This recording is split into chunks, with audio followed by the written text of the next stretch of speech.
Hi guys, this is Kishan. दिल की बात में आप सबका स्वागत है और एक बार फिर एक नए टॉपिक के साथ में मैं आप सबके सामने। आज मेरा टॉपिक है हमारी नदियाँ।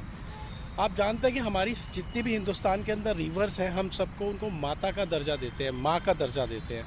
लेकिन माँ का दर्जा देने का मतलब ये नहीं है कि सिर्फ गंदगियाँ फैलाएं। आज मैं ओखला के यमुना तट पर आया हूँ सिर्फ आप लोगों को ये दिखाने के लिए कि हमारे देश की नदियों के हालात क्या हैं। वैसे तो नॉर्मली आप सभी लोगों ने टीवी पे बहुत सारी चीज़ें देखी हैं, लेकिन रियल फैक्ट्स क्या हैं, रियल फैक्ट्स के ऊपर कोई भी बात नहीं करता है। आप मेरे पीछे देख सकते हैं, मैं आपको ठीक से दिखाऊंगा। आप ये देखेंगे कि यहाँ पर तट पे कितनी ज़्यादा गंदगी है।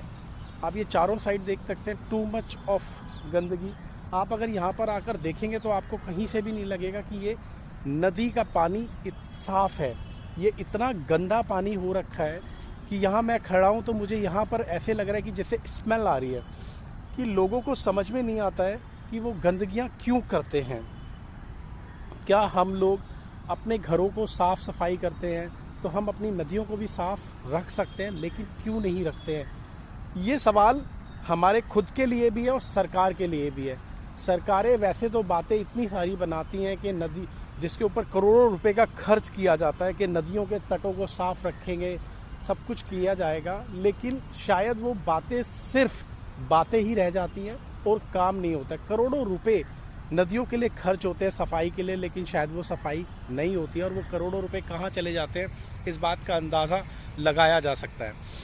आप कई चीज़ें हैं, जैसे कि एक सिंपल सी बात करूं तो अभी 2-3 दिन पहले छठ की पूजा हुई है और आप देखेंगे कि यहाँ पर बहुत सारे लोग, हज़ारों की तादाद में लोग यहाँ पर आए थे पूजा करने के लिए, लेकिन इतने गंदे पानी के अंदर उन लोगों ने यहाँ पूजा करी है।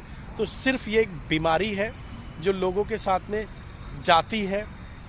यहाँ पर आप देखेंगे नदी में इतने सारे झाग हैं। ये झाग देखने में ऐसा लगता है कि जैसे कि बर्फ़ के टुकड़े तैर रहे हैं, लेकिन ये बर्फ़ के टुकड़े नहीं है। ये नॉर्मली क्या है कि अमोनिया का स्तर नदियों में इतना ज़्यादा इंक्रीज़ हो चुका है कि इस पानी को यूज़ करना यानी जहर के समान है। लेकिन उसके बावजूद भी हम क्या करें? कुछ गलतियां हमारी हैं, कुछ गलतियां सरकार की हैं। अभी आप देखेंगे रिसेंटली न्यूज़ पे इतना चल रहा था, एक दूसरे के ऊपर डिबेट कर रहे हैं। कोई एक सरकार दूसरी सरकार पे बातें कर रही हैं कि भाई हम सफाई करेंगे, ये तो एक सरकार का काम है, जो स्टेट गवर्नमेंट का काम है। दूसरी बोलती है ये सेंट्रल गवर्नमेंट की तरफ से प्रॉब्लम्स है क्योंकि ये पानी दूसरे स्टेटों से आ रहा है, वहाँ से गंदा होके आ रहा है। मेरे को समझ में नहीं आता। जब हम चैनल देखते हैं तो वहाँ चैनल पे सिर्फ हमें ऐसे लगता है कि एक दूसरे के ऊपर डिबेट कर रहे हैं और वो डिबेट सिर्फ एक एज ए एंटरटेनमेंट बन के रह गया है, उसके ऊपर काम नहीं करना। मुझे ऐसा लगता है कि शायद दिल्ली में 2-2 सरकारें हैं, एक तरफ सेंट्रल गवर्नमेंट है और एक तरफ स्टेट गवर्नमेंट है। अगर दोनों गवर्नमेंट मिल के काम करें, सिवाय एक दूसरे के ऊपर टोन कसने के, मिल के काम करें। हम जानते हैं कि दिल्ली के अंदर 7 एमपीज़ हैं जो कि बीजेपी सरकार के हैं और एमएलएज हैं, जितने भी एमएलएज हैं, और स्टेट गवर्नमेंट आपको पता है कि आम आदमी पार्टी की है। तो दोनों पार्टीज सिवाय बातें करने के अगर वो लोग मिलकर काम करें तो मुझे नहीं लगता कि ये सिर्फ एक नदी यमुना नदी का ही है। शायद हिंदुस्तान में जितनी भी नदियां हैं उन सबको साफ करना कोई बड़ी बात नहीं है। और दूसरी चीज़, जब सरकारें करोड़ों रुपए इस पे खर्च करती है और उनको सफाइयाँ करने के लिए मिलता है तो उसके साथ साथ पेनल्टीज भी लगाई जाए। अगर कोई भी एक आम आदमी यहाँ पर गंदगी फैलाता है या कोई गलत चीज़ें इधर गिराता है तो यहाँ पे बकायदा कोई पुलिस की ड्यूटी होनी चाहिए, उनके ऊपर पेनल्टीज होनी चाहिए कि एटलीस्ट इसको साफ सुथरा रखा जा सके। और लोगों को भी ये सब चीज़ समझनी चाहिए। आप देखेंगे ये तट पे कितनी गंदगी है, कितनी ज़्यादा गंदगी है कि मतलब आप 2 मिनट ना यहाँ खड़े नहीं हो सकते। This is too much. मैं आपको पूरा तट दिखा रहा हूँ, दिस इज़ टू मच। और स्मेल तो इतनी ज़्यादा आ रही है यहाँ पर कि खड़ा होना बड़ा मुश्किल हो रखा है। वैसे लोग लगे हुए हैं सफाई करने के लिए, बट ये एनफ नहीं है, ये एनफ नहीं है। तो मेरे इस वीडियो के द्वारा सिर्फ मेरी 2 बातें हैं, सजेशन सरकार को भी है और हर एक आम आदमी को भी है। जो भी इंसान यहाँ नदियों के पानी को यूज़ करता है या नदियों को प्यार करता है, जिस तरह आप अपने घर को साफ़ रखते हैं, प्लीज़ नदियों को भी साफ़ रखें। यहाँ पर कूड़ा कचरा ना फेंकें ताकि हमारी नदियाँ साफ़ सुथरी रहें।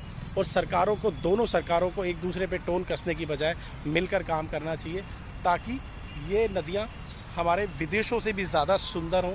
आप जानते हैं गंगा, यमुना, सरस्वती नाम लिया जाता है, तीनों सिस्टर्स हैं, तीनों बहनें हैं, माँ का दर्जा दिया जाता है नदियों को। और माँ, जब माँ का आंचल इतना गंदा होगा तो आप लोगों को शायद सबको शर्म आनी चाहिए कि इतना गंदा आंचल क्या आप अपनी माँ का देखना चाहेंगे? तो प्लीज़ एज ए रिक्वेस्ट मैं इस वीडियो के द्वारा यही रिक्वेस्ट करूंगा, यही रिकमेंड करूंगा कि प्लीज़ गंदगी ना करें और ये तटों को साफ़ रखें। इवन जितने लोग हो सकते हैं, कभी कभी जब भी आप यहाँ आते हैं तटों पर नहाने या कोई पूजा करने के लिए आते हैं, तो प्लीज़ जितनी भी आपकी चीज़ें होती हैं उनको यहाँ पे डस्टबिन में डालें और यहाँ पर फैलाकर ना जाएं। Please, it's a request. और मैं अपना वीडियो ख़त्म करने से पहले आपको यही बार बार बोलूँगा कि अपना माँ का आंचल गंदा ना करें, क्योंकि ये नदियाँ हमारे माँ के समान हैं।